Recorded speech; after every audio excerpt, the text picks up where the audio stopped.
দেখেন বন্ধুরা, চিংড়ি মাছ পেঁয়াজ দিয়ে ভাজা ভাজা করে এতে আদা রসুন জিরে গোলকি সব কিছু দিয়েছি, দিয়ে এবার আমি কুমড়ো দিয়ে পুঁই শাক দিয়ে চিংড়ি রান্না করব।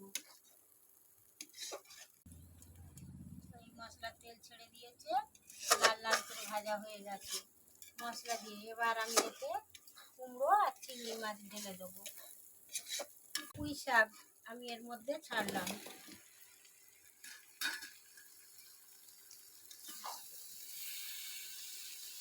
লাল লাল হয়ে গেছে, আমি এতে কুমড়ো পুঁই শাক দিয়ে দিলাম।